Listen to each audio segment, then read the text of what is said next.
Hello, guys. I'm live today.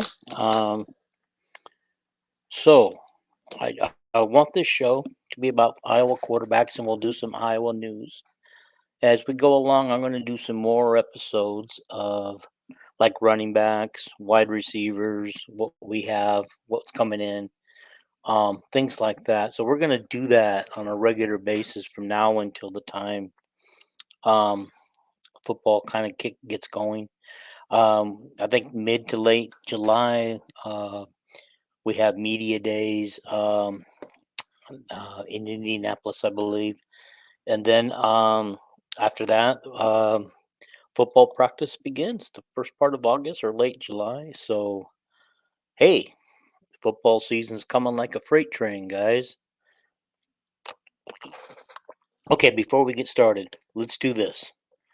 Okay, I'd have to remind you guys to like this podcast, subscribe to it, comment on it. You can interact tonight and comment and say what your opinions are and everything. I appreciate all opinions, whether I agree with them or not. Just be respectful and don't be rude. Um, and so that okay. In order to like and subscribe, you have to subscribe. Okay. I mean, you have to have a Yahoo account to begin, not Yahoo, but a YouTube account to begin with. Um, and so anyhow, here we are getting started, and I'm begging all I want because I want those subscribers. Okay. Next goal is 400. 400 freight train. All right. So here we go. Um I want to talk about the quarterbacks. We now have 5. Okay, we already know that we lost 3 quarterbacks. Actually 4 if you want to count Petrus, okay? So Petrus is gone. He goes to Utah Tech. I mean State. Deacon Hill is gone. He heads to um, Utah Tech. Tommy Paholski's gone. He goes to Colorado State, and I'm going to mention that again here in a little bit. And then, all right, Joey Labus headed off to Central Michigan. I wish all those guys great seasons. I hope they all have fantastic seasons. You know, they're a Hawkeye. To me, they're still Hawkeyes. Um, so here we go. All right, everybody knows Cade McNamara is our number 1 quarterback as long as he's healthy, right? Do we think he's going to stay healthy this year? I'm not convinced. I'm not convinced. He seems to be pretty fragile, and one of the reasons why I say that is um, the way he was babying his injury. You know, because mentally, it's mental too. Your healing is also mental, guys. And I just don't think mentally he's comfortable doing what he needs to do and to go all out. Because the more you baby your injury, the more injury prone you're gonna injure something else. I believe that's the reason why he got the quad injury because he was still wrestling with how you know with the idea can he go full force? Should he not go full force? Um, with the other injury, and I think he was trying to prove to people that when he did, remember he did that on a all he did was take a little quick run up the middle and he went down. Okay. On his quad. Okay. So now he's healing from his quad. He's telling us that he goes into his last game telling us he's never felt better. He feels good. He feels 100%. But yet you could tell by the way he was running that he still wasn't comfortable running. What's he do? He runs again. I believe it was a run. And this time he tears the other ACL. Okay. Because again, when he was running on that play, it did not look like he was comfortable running. He's not very fast. If he's not babying his injuries, then he's not very fast. Okay, so according to Kirk, if you want to figure this one out for yourself. According to Kirk, as long as he's healthy, he's the number one quarterback. However, that position is open for competition. I don't know what Kirk means. I think he forgot what he said before. I think he's just telling the reporters what they want to hear. I don't know. Okay. The supposed number two quarterback before we brought in a bunch of quarterbacks was Marco Lyonez. Okay. The guy comes in with great accolades. I mean, he had fantastic numbers in high school, and what he did here for us is he only played in one game, as we know. Actually, not even full one game. He played what do you call it? 2 series. Became our leading rusher in that game with 51 yards, but he was 2 for 7 for 4 yards. I did not realize that he'd only thrown for 4 yards total. Okay. His quarterback rating on those 2 series was 33.4, even worse than Deacon's. But he only had 2 series. Deacon had 6 or 7 starts to build his resume. Okay. So Marco, though, in high school, he led his team to identical 9-0 records both his junior and senior years. Threw for 6,446 yards and 73 touchdowns in his career. Guys, that's a lot. That's a lot. I think it was 77.6% that he threw for. But yeah, that's his total career there. And we saw in the bowl game what he can do with his legs. Okay, so his legs will extend plays. Very, very, very good. He can extend plays. All right.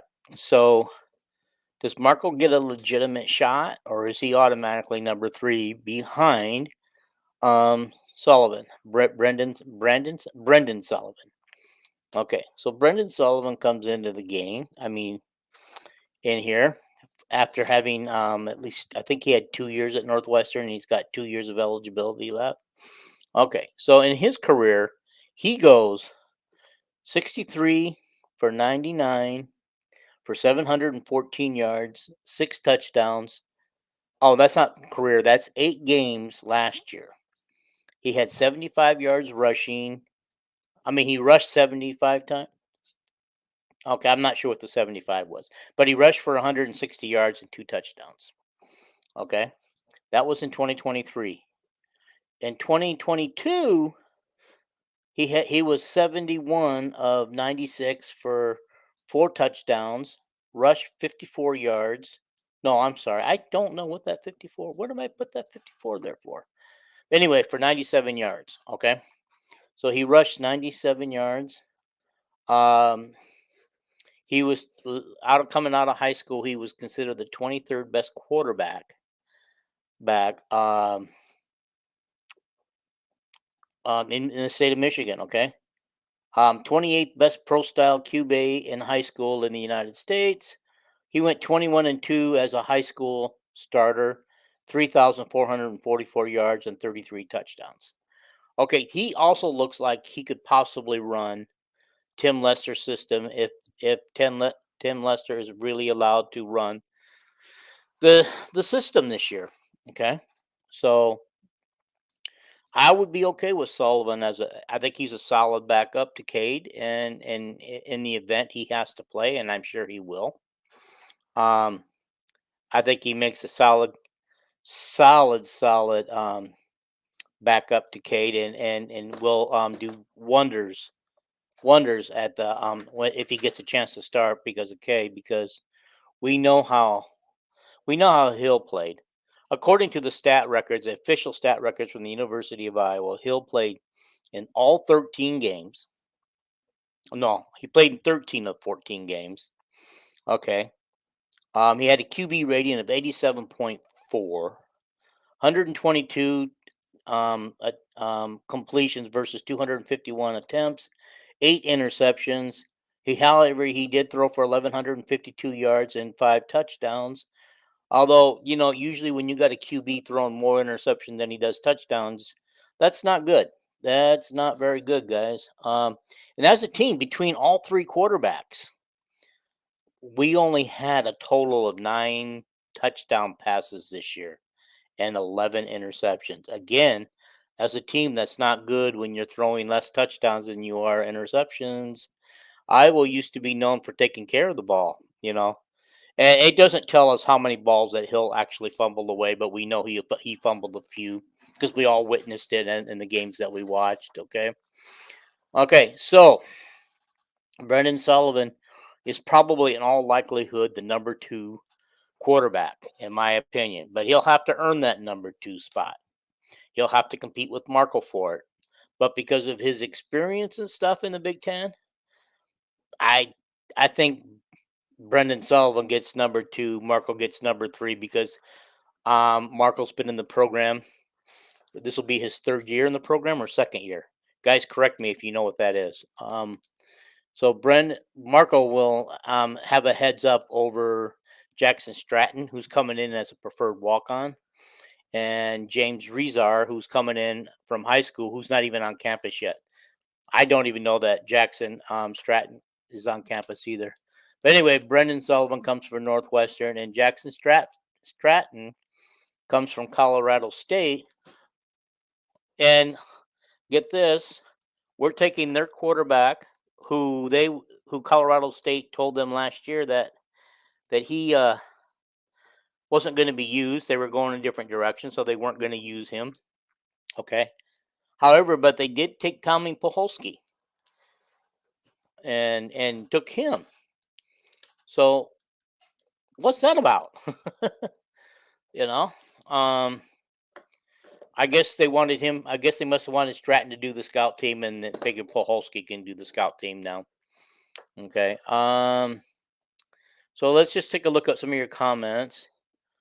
Okay, we're gonna get back to the quarterbacks. I just want to catch up on some things. Jared says all it takes is one nasty sack. That's for sure. That's for sure. Hopefully the O line does a better job of protecting him this year. But Cade's known for getting the ball out quick, so hopefully he won't take too many sacks. That he'll get the ball out. Okay, Kirk said Cade comes into the fall as number 1 QB, but it's a competition to keep it. Of course, yeah. I think Kelvin said it. Kelvin said it best. I like the way Kelvin said it. Okay, so I wonder if your fellow host will denounce KF if Markle transfers, like he said last year. Okay, well, Jason, if you're watching, will you denounce KF if Markle transfers out after the end of this year? Because I told Kelvin this earlier today, when we were texting back and forth, that if Markle's not used, that he's out, he's going to probably transfer too. So I think he's going to transfer. Okay, so let's talk a little bit about Jackson Stratton. I mentioned him a little bit in my last podcast a few nights ago, but we didn't really go over anything. This is an interview that he gave. Now he was asked what kind of a quarterback he is, and he said that he was an accurate passer with a good arm. He's pocket mobile, he says. I'm not sure what pocket mobile means, but he said he's not the fastest person or fastest QB, but he's not going to get sacked. He's going to get the ball to where it needs to be. I like his attitude, not getting sacked. Sometimes I don't think he has a choice in that. He was a 3-star coming out of high school. And stars don't mean anything once they get to college, guys.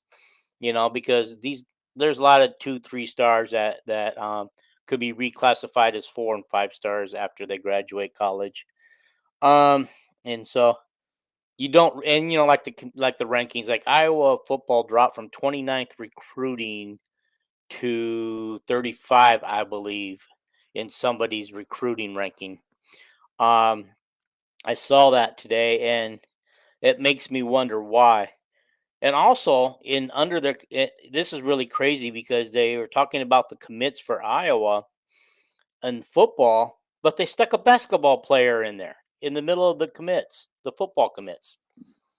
Don't know why. I don't know if anybody else caught that. Calvin, if you're still watching, it was on the on three thing that you sent me, and I looked at it.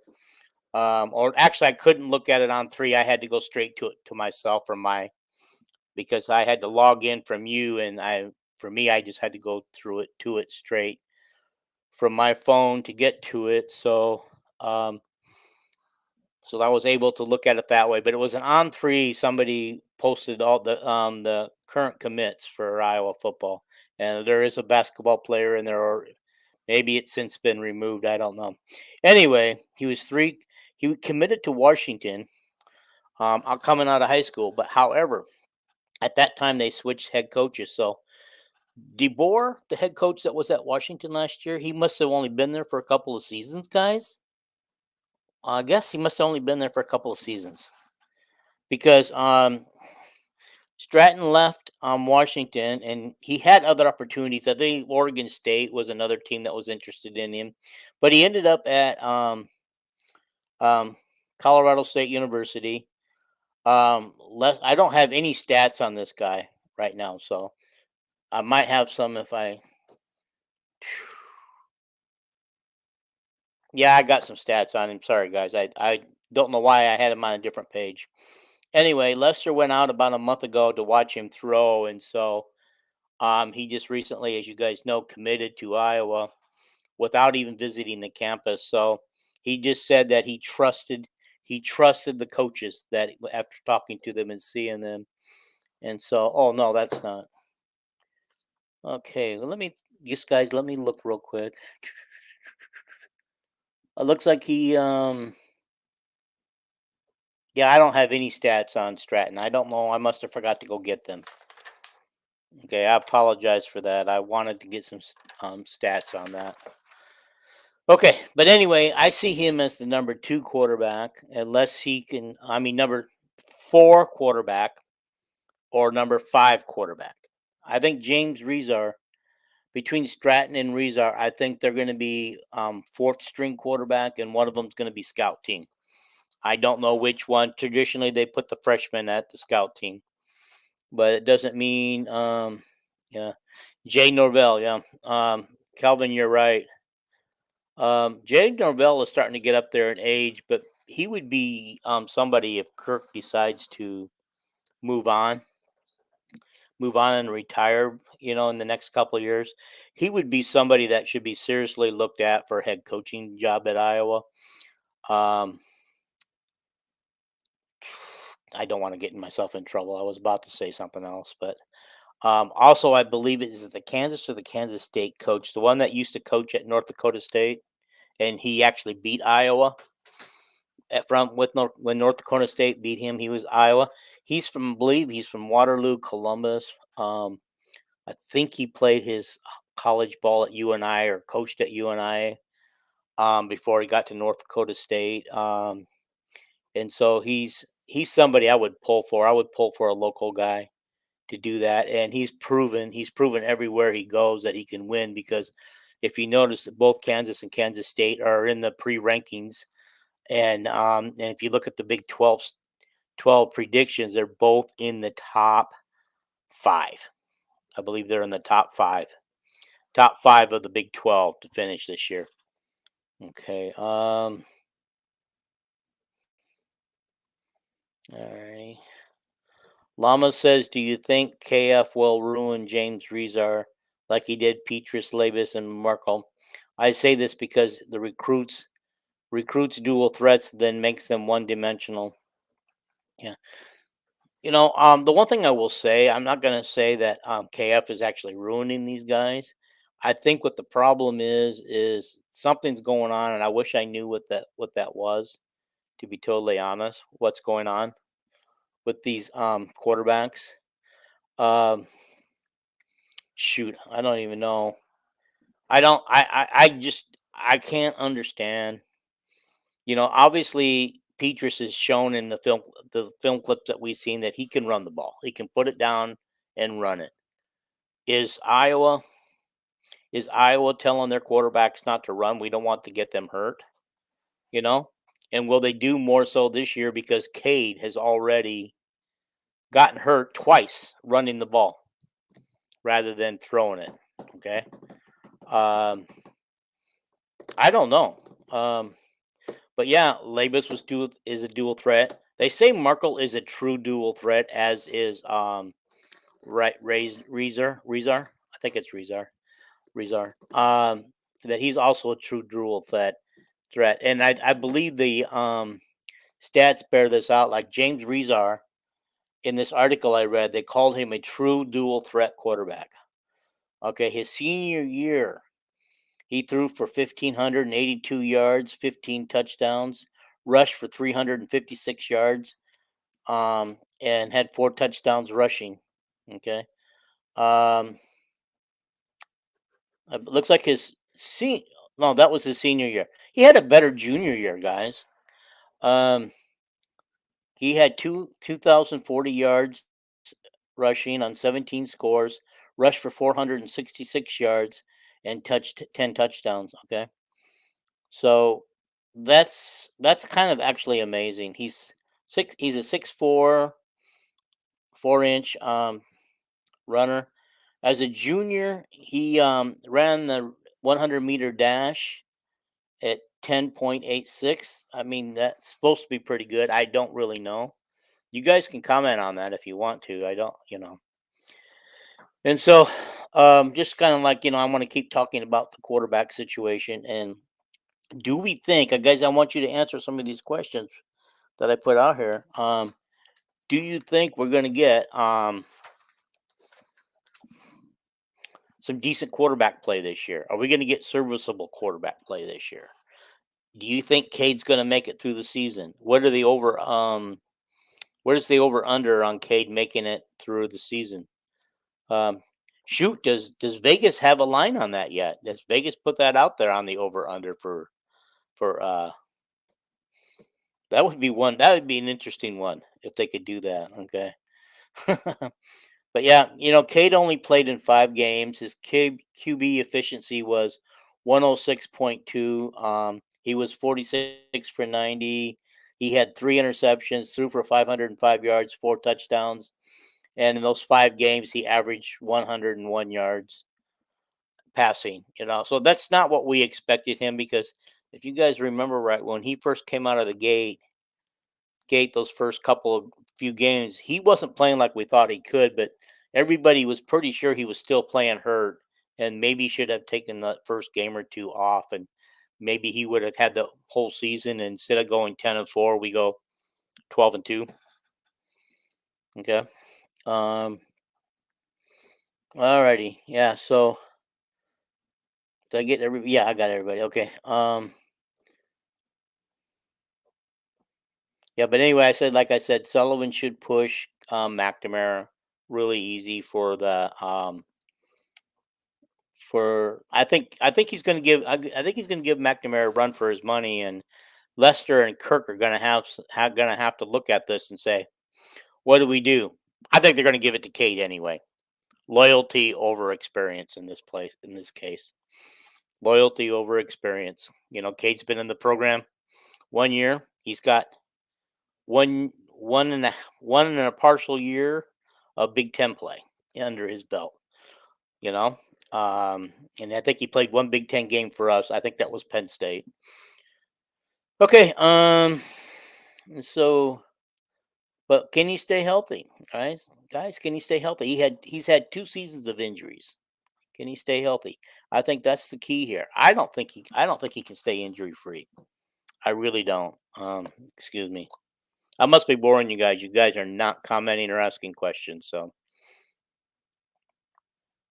let's get some questions out there, guys. All right. It's gonna be a short podcast otherwise. All right. Well, while I'm waiting for some more comments, I just wanted to say, in other football news, the 4 finalists that take Eddie Podolak's job are Pat Angerer, Nate Kading, Mitch King, and James Vanderberg. They're all getting their final run throughs this week, I understand. I also, from what I understand too, from what Mitch King said on the Washed Up Walk-Ons, if you haven't heard that interview, go to Washed Up Walk-Ons. He'll tell you about it. Um, It sounds like he's got to watch a game that's already been played and basically do the color on that game as he watches it in front of all these guys, which I assume is University of Iowa, Gary Dolphin, maybe Kirk Ferentz, and Clear. And was it Clear Channel? Channel, is that who owns the right to all those? Anyway, whoever owns the right to all the college football games, especially Iowa, all will be sitting in the room listening to him as he does his thing. Okay, all right. You guys all know about Ben Keeter. Sent out a update this thing. He is not going to be on football scholarship this year. So that does free up a scholarship because as we know, we're supposed to get down to um, we have to get rid of a scholarship. We have to get rid of a few scholarships, and I'm not sure how that's going to work out, or if the NIL collective is going to actually work with that and help these guys out. I have no idea, but they saved one scholarship by taking Ben Keeter off a scholarship. He's even off the roster. He's not even on the roster, but he promises to be back in the spring of 2025 and play some football for Iowa. I think we're all anxious. He didn't feel he was going to play this year anyway. I guess he's not even a backup to the backup.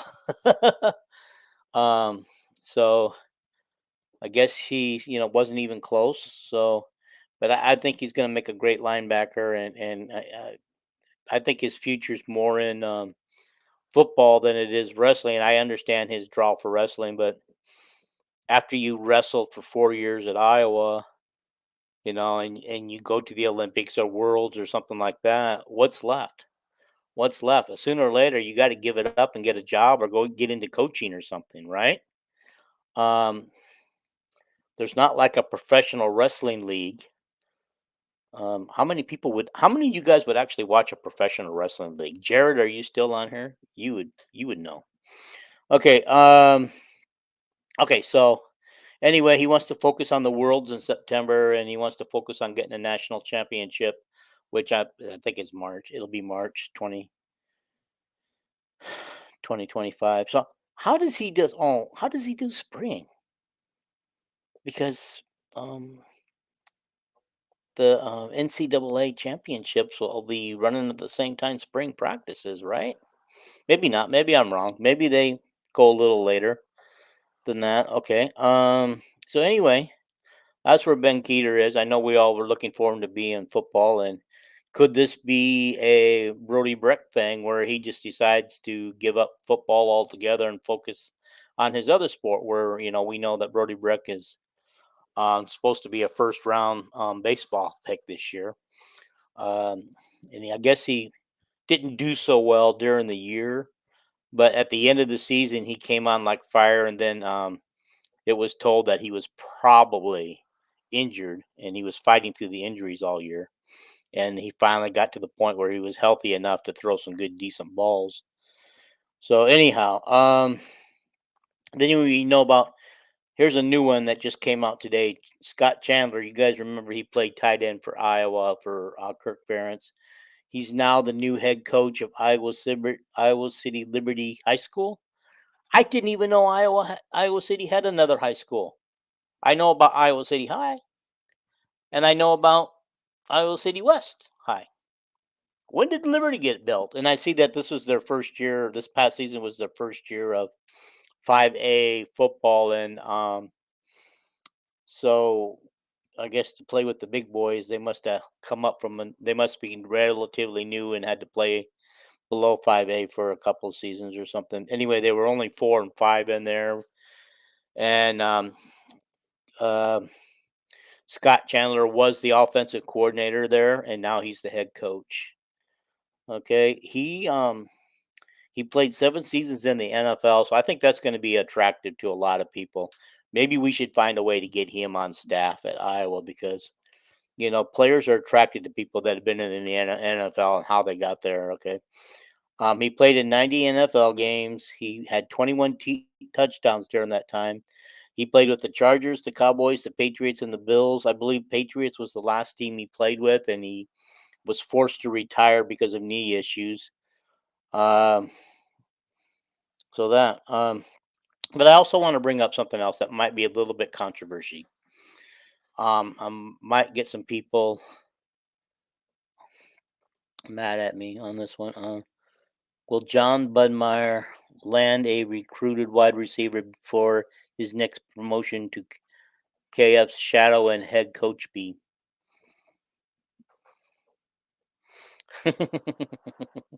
We all know. Everybody questions that hire as wide receiver with no experience. But I think, like all of us, I think we all got to give him a chance because we're not coach. We're not the person who hired him. And he definitely, even though he doesn't have any experience coaching wide receivers, I will keep this in mind. We have not. He probably still knows more about that than we ever will about wide receivers, and I'm sure there's some of you out there that will probably know more than him because you were former coaches and players and stuff. Okay, all right, Llama. What else is Llama? Okay.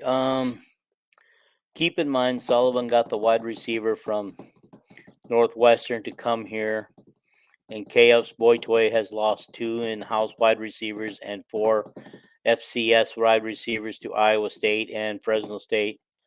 Okay. Llama says he's lazy, like KF, when it comes to recruiting and portal. Okay. Alrighty.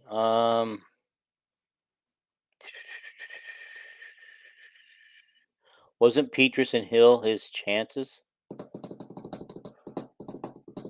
I'm not sure I understand what you're saying there. Wasn't Petrus and Hill his chances? I don't know what that means. You got me confused. Okay. All right. Then this next thing I want to bring up is kind of controversial, and it's 4 years old, and I might take some criticism for this. I might take some heat for it. But you guys remember the 2020 um, racial lawsuit that several of the football players brought against Iowa that was eventually settled for, I believe, $2 million, and seven of the players got some money out of it. Not very much by the time they played the lawyers' bills and stuff. Um, but during that time, an article came out by Jack Kohlenberger, who said he felt that he needed to come through. He was having some mental health issues, a little bit of a learning disability. Um, so, all right, okay, I'll come back to that, Llama. I'll come back now. I know what you're saying. Okay, alrighty. And so he accused Seth Wallace, who's now our assistant head coach, of making fun of him.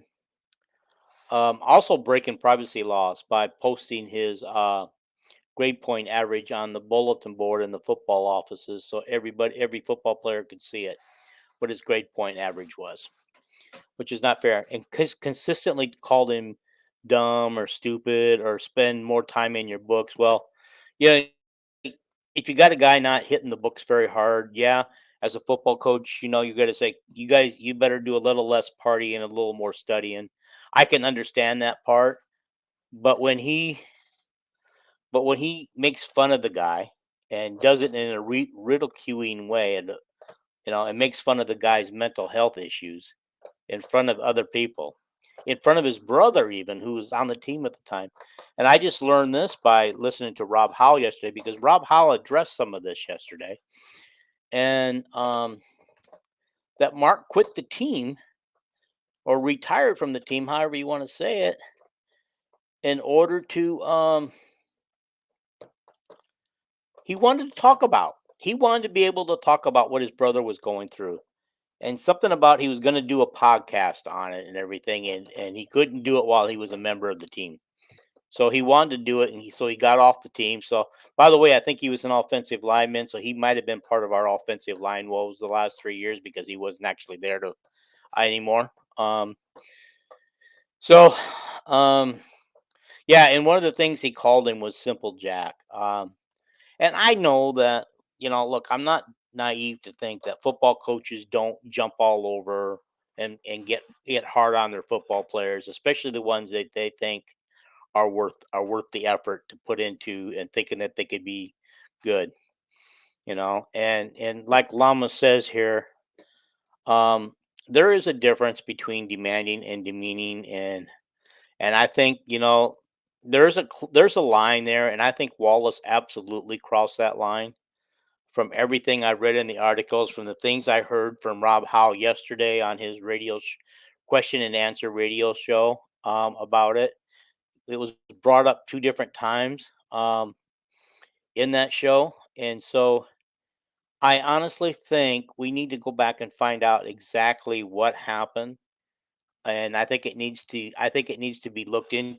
If this guy is Rob Howe is saying that he absolutely feels that Kirk is telling the world that Seth Wallace is going to be the next head football coach at Iowa. That's why he is where he is. That's why he put him there. Okay. So anyway, and I don't want to go into details, but mental health issues is something that I'm very keenly aware of, and I'm very supportive of the mental health issue campaigns to help people with mental health issues, to help them get over it, get them what they need. Back in my day when I was a kid, you called some of those kids that, you called them stupid, or you called them troublemakers, because you didn't they didn't get diagnosed for those when I was a kid. That kind of stuff. They weren't diagnosed. They weren't given the proper treatment. They weren't given the proper medicines, and it's just ridiculous that in this day and age, when there's so much information out there, that we have a football coach who didn't understand that he was dealing with a person with mental illness who had some issues and learning disabilities, and why he chose to go after him. Okay. Now, to his credit, supposedly Seth Wallace said publicly, and after Rob Howe asked the question of him 4 years ago, he said publicly that he has gone back and smoothed everything over with the family, and that everything was fine. Okay. So I do not know if this stuff was part of the initial investigation or not. There are sealed records. All Seth Wallace, Brian Ferentz, and um, Kirk Ferentz, and I believe Doyle, all had their records sealed on what was found between them, what was going on, what the allegations were actually against them, and what they actually found. They put those records, sealed them. My question is maybe I'm wrong, but this is a public university making them public state employees, and I thought there had to be open record on these things, that these records need to be open. And honestly, it comes down to, if you don't have anything to hide, why are you hiding it? Okay, the fact that KF thinks he's entitled to name and successor is laughable. Maybe 10 years ago, but not since he's kept in the Stone Age brand of college football. Well, we don't know that he's actually naming Seth Wallace his future person to take over. But there's a reason why he chose Wallace. I said Rob Howell actually is the only person I've heard actually say it. Everybody else is saying he's not. I was the first one to make it when I posted the story, that when it broke, that I go, is Kirk telling us who the future head football coach at Iowa is going to be? Um, so I don't know if Kirk was telling us. I still don't know. Okay, we'll never know. Unless, of course, Kirk retires after this year and all of a sudden Seth Wallace is named head football coach. But listening to Rob Howe, he makes sense that you can't just go and name him coach. And because like Rob was saying, the guy comes with baggage. Do you want a guy with baggage? Because we'll never know the full truth of what happened. There are a few witnesses around about that. There are. But we'll never know the full truth because those records are sealed, and I don't think the public can ever get their hands on them. So I don't know, but I do think that it's okay for Kirk to have a hand in telling who's going to replace him.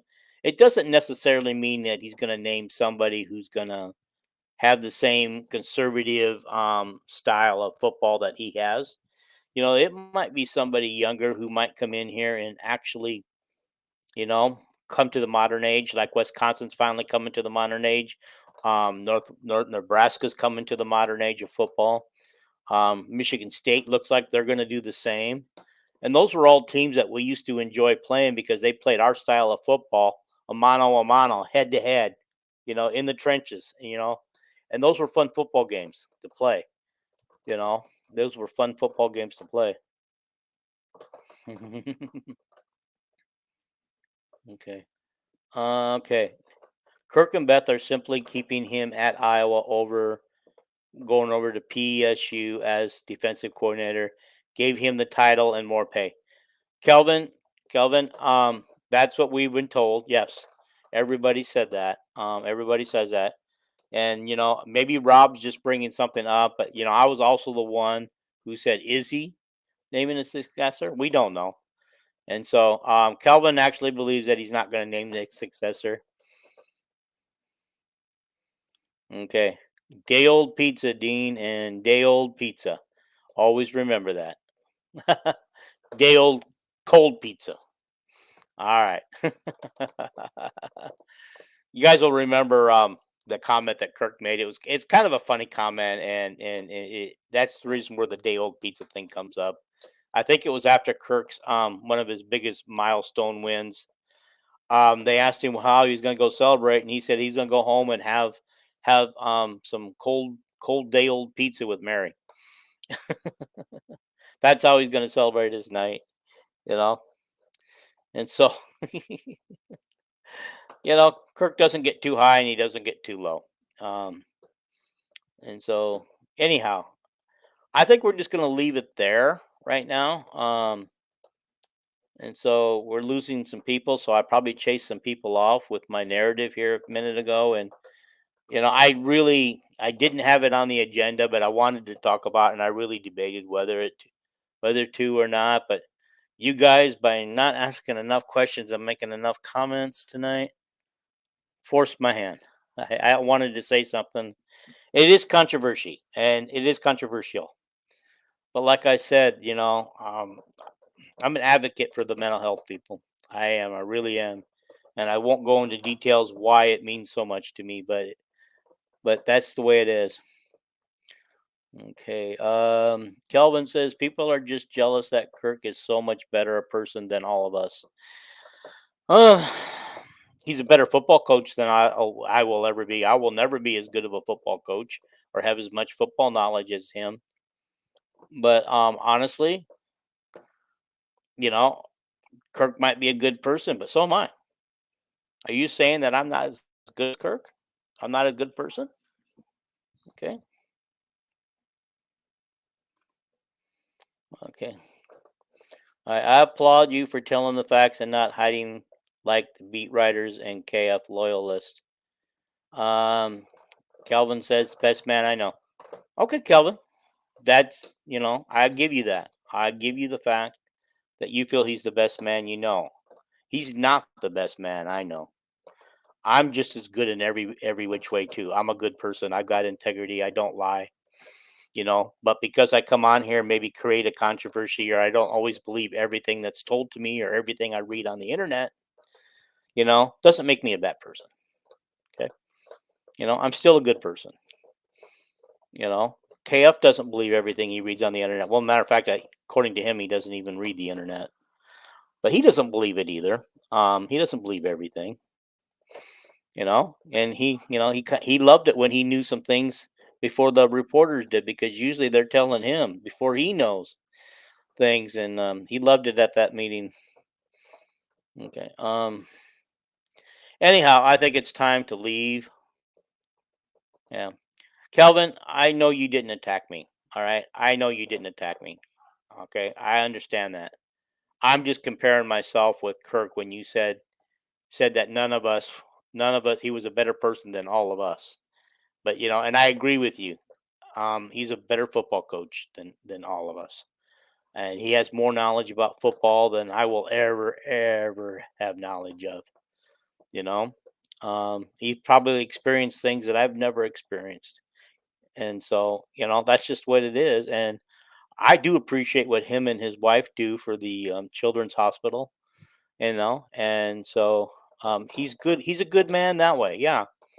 You know, I do think his quarterback, I mean, I think his coaching ways are, um, I think his coaching leaves some to be desired because he's getting older and set in his ways, and the game, I believe, is leaving him behind. Yes, we're getting 10 wins and stuff like that because of our great defense and our great special teams are helping. If you look back on the last 2 seasons, I don't think our offense won as many games. Um. Okay. Anyway, I think this is a good place. I'm going to leave this right here with right here, and so what I'm going to do is leave you all. Have a great night. Thank you for watching. Please like the podcast. Send it out to your friends. Send it out all over the place on the internet. Just show people that I'm out here too. I have an opinion, and and so I can put out good content just as much as anybody else. And so all of it might not be agreeable with everybody, and some of it might be agreeable to some people. That's what it is. Mhm. Yeah. So, alrighty, guys, it's been fun. I'm gonna put this one right here. I wouldn't want my 8-year-old to learn about racist viewpoints, ignorance, and stubbornness. Just saying. Then I'm gonna take it off. Okay, alrighty, guys. I'll see you on the next episode. I think I'm going to do wide receivers or running backs the next episode, probably Sunday night. So I'll see you guys on Sunday night. Thank you, Llama. I appreciate that. I'm going to put that one up there. Maybe that's the one YouTube will choose to show. Um, okay. Alrighty, guys. Thank you for watching. I appreciate everyone who watched tonight, and I appreciate all your comments. And like I said, don't forget to subscribe. Hit that subscribe button if you haven't. Hit the like button for liking the episode. Also hit that little bell so you get notified when I go on live again. And I'm gonna also I'm getting you guys out of here in time so you can watch Kate Martin play with the Aces tonight because they play in about 13 minutes. All right, guys, I'm out. Bye.